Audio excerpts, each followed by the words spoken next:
We love it when an IPO is announced in the markets. Investors scramble to find out if the company has the potential to be the next Google or Apple. And the joy of receiving allotment cannot be compared. But have you ever wondered what goes on behind the scenes? In this video, we take a look at the IPO process in India a company has to undergo before investing. Keep watching. But if you are new here, first of all, subscribe to our YouTube channel and press the bell notification button because we publish new and interesting stock market related videos daily. Before we understand the steps involved in IPO process in India, let us understand some financial jargons related to IPO first.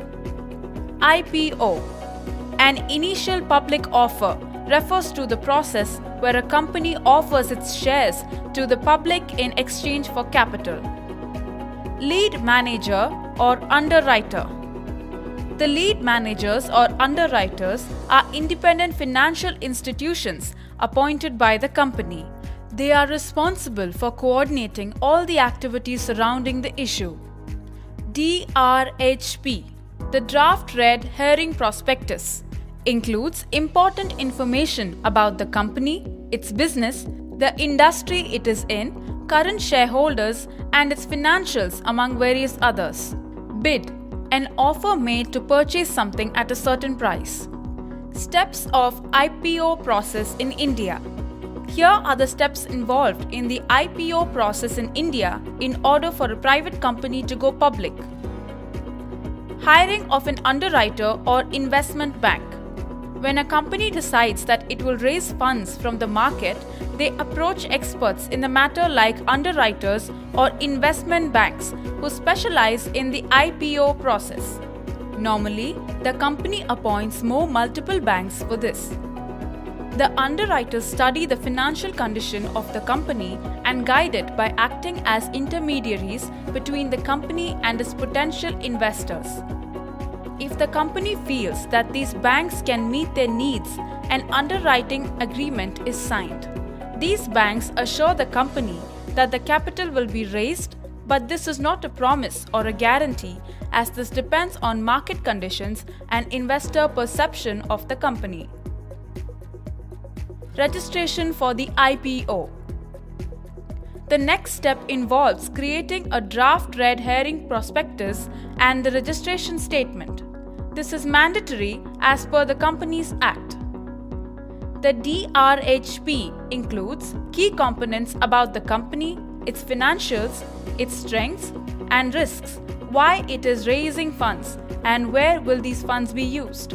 This document is prepared by the banks appointed as lead managers in coordination with the company.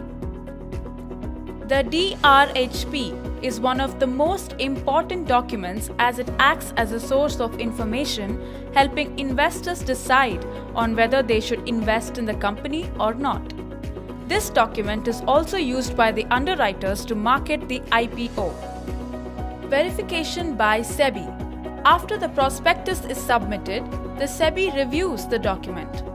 Here, it ensures that every important detail about the company has been disclosed. If SEBI feels that adequate disclosures are not made or any errors exist, then it is sent back to be changed. Then the company works on these issues and after making the required changes, once again files for registration. Once the document is compliant with the guidelines set, SEBI allows the company to carry on with the IPO. The company going for an IPO is required to submit the red herring prospectus at least 3 days before the offer is made available to the public for bidding. Application to stock exchange. The company then submits an application to the stock exchange where it plans to float the issue. Roadshow. One can look at the next step being the promotion of the IPO. This is undertaken by the investment bankers and underwriters appointed. They would travel to important financial destinations and create a buzz regarding the IPO. The team advertises the IPO in an attempt to attract potential investors or get their attention. They also meet business analysts and fund managers. They hold sessions like Q&A, small group meetings, virtual presentations, etc. Pricing the IPO.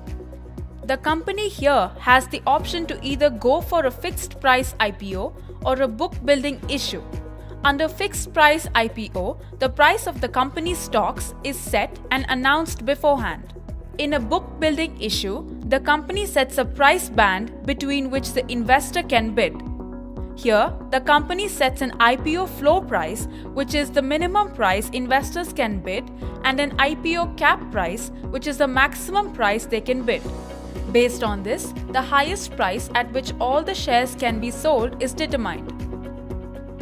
IPO and allotment takes place. For a period that is usually 5 working days, the final prospectus and application forms are made available to the public both online and offline. Investors can apply for the IPO during this period. Once the price has been finalized, the company and the underwriters will work together to determine how many shares are to be allotted to each investor. This is done within 10 days of the last date of bidding. If the shares are oversubscribed, then the remaining shareholders are refunded. During this step, it is also ensured that no shares are allotted to internal or related parties. In closing, as we have many IPOs lined up to arrive in the markets, hope this video helped in understanding the process better. That's all for today. If you enjoyed this video, please hit the like button as it motivates us to publish more videos. Further, let us know what you think about the article on the IPO process in India in the comments below. Happy investing!